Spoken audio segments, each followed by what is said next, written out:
उसको चंद शब्दों में हम समेट सकें।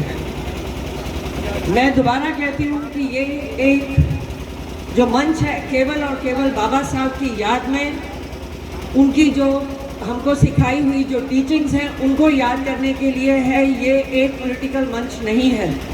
हम केवल और केवल बाबा साहब पे बात करेंगे और कुछ नहीं। बाबा साहब ने जो हमको कहा, सबसे पहले एजुकेट, शिक्षित रहिए।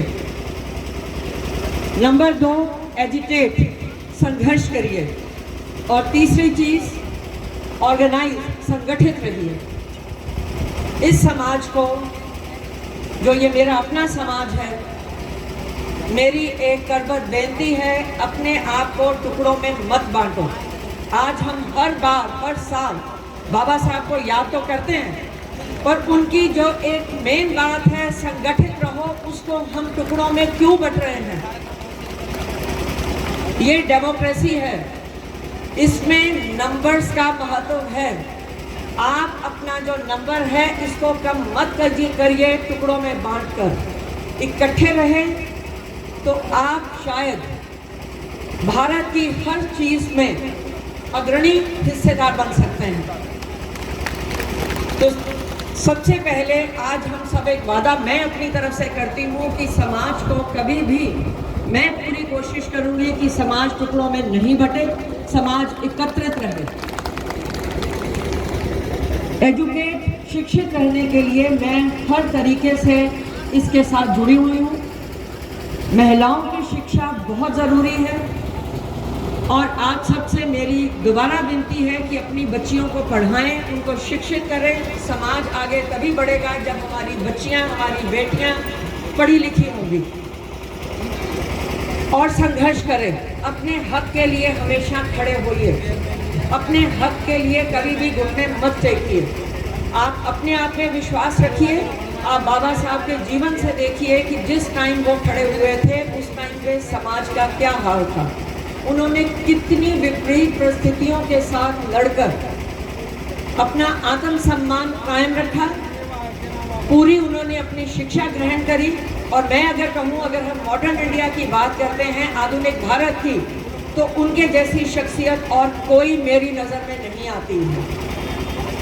उन्होंने हमें संविधान दिया और ये संविधान बरकरार रहेगा, इसको कोई नहीं बदल सकता।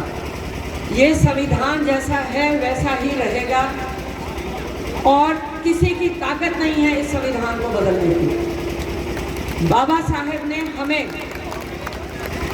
इस संविधान के जरिए जितने भी जो हमारे को इक्वालिटी दी, जो बराबरता, समानता दी, उसके अंदर सभी धर्म बराबर हैं, सभी जातियां बराबर हैं और जेंडर यानी कि पुरुष और स्त्री बराबर हैं। स्त्रियों को जो बाबा साहब ने स्थान दिया, उसकी आपके सामने ताज़ा मिसाल है। हर जगह पे, शीर्ष जगह पर हमारी बहनें, हमारी बेटियां बैठी हुई हैं। देश की राष्ट्रपति से देख लें, अलग अलग आप जितने भी अपने ज़िंदगी के जितने भी अपने पहलू हैं, बहुत सी जगह पे स्त्रियां आगे हैं और उसका श्रेय केवल और केवल बाबा साहब को जाता है। जिस कास्ट इक्वालिटी की हम बात करते हैं, ये बाबा साहब ने संविधान के जरिए हमको दी। हम सब इस चीज़ से गर्व महसूस करते हैं कि हम उनसे जुड़े हुए हैं। और आप सबसे मेरी एक दोबारा जाने से पहले विनती यही है कि हर साल केवल एक फॉर्मेलिटी के तहत हम इकट्ठे नहीं हों। जो उन्होंने हमें सिखाया, जो उनके 3 जो उन्होंने हमको गुरु मंत्र, मूल मंत्र दिए, शिक्षित रहो, संघर्ष करो, संगठित रहो। और आज की तारीख में सबसे ज़रूरी चीज़ अगर है तो वो है संगठित रहो। मेरे बुजुर्गों, भाइयों, बहनों, नौजवान साथियों, संगठित रहना मेरे को अपने नौजवान बच्चों से, साथियों से बहुत उम्मीद है। इस समाज को आपने आगे लेके जाना है तो ये प्रण करो कि इकट्ठे रहोगे और कभी भी अपने आप को विभाजित नहीं करोगे। जय भीम।